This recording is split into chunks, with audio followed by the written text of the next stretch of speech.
Баршаларыңызға ассалаумалейкум. Бүгінгі видеода балаңыздың сөздік қорын көбейтетін, ұсақ қол моторикасын, ірі моторикасын дамытатын ойын түрімен бөлісетін боламын. Каналдан алыстамаңыздар. Бізге қажетті өнімдер ол ойыншық, жіп, оқтау немесе бутылка, үлкен бутылка, жіп, қайшы, клей және де жұқа картон қажет болады. Алдымен барлық шаблондарды бірге жасап алайық.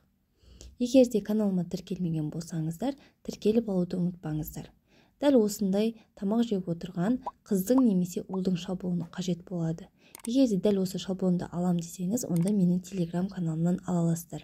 Қалай алам десеңіздер, описание бөлімінде ссылкасын қалдырып кететін боламын. Ал маған рахмет ретінде осы видеоны толық көріңіздер, лайк басыңыздар, комментарийға кез келген пікір қалдыра кетіңіздер. Және де өзіңіз пайдалы болады деген жақындарыңызға осы видеоны таратыңыздар. Мінекей шаблонымызды картонға жабыстырып алдық. Және де баланың, яғни қыз баланың аузын ақырындап тесеміз. Картоныңыз неғұрлым жұмсақ болса, өзіңізге жұмыс жасауға соғұрлым қолайлы болады. Егер де картоныңыз қалың, қатты болатын болса, кішкене күш жұмсау қажет болады.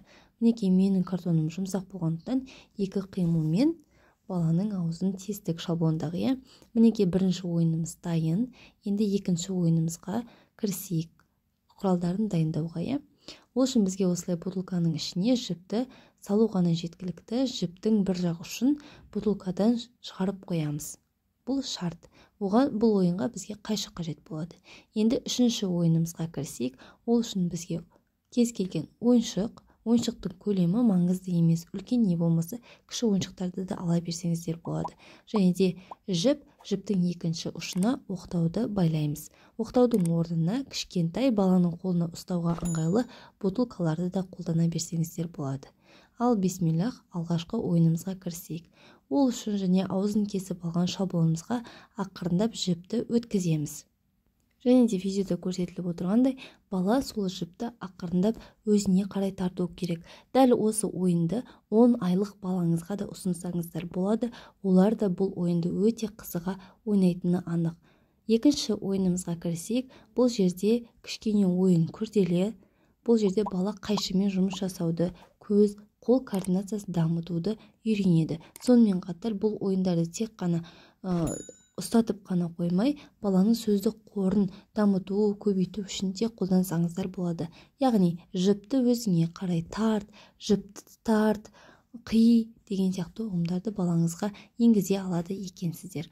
Бұл жерде ескеру керек жайт, бала қайшымен жұмыс жасауды білу керек. Бір жерін жарақаттап алмауын қадағалаңыздар. Енді үшінші ойынымызға кезек берейік. Бұл біздегі ең қызықты ойын болды. Екі бірдей ойыншықты балалар өзіне қарай жіпті орау арқылы тарту керек. Осы арқылы баланың координациясы, көз, қол координациясы, ірі моторикасы өте жақсы дамиды. Және де бала жарысу ұғымын өзіне сіңдіреді. Мінекей құрметті аналар, бүгінгі ойындарымыз осындай болды. Сіздерге ұнаған болса, лайк басып қолдап кетіңіздер. Каналыма тіркелмеген болсаңыздар, тіркеліп алыңыздар. Келесі видеода кездескенше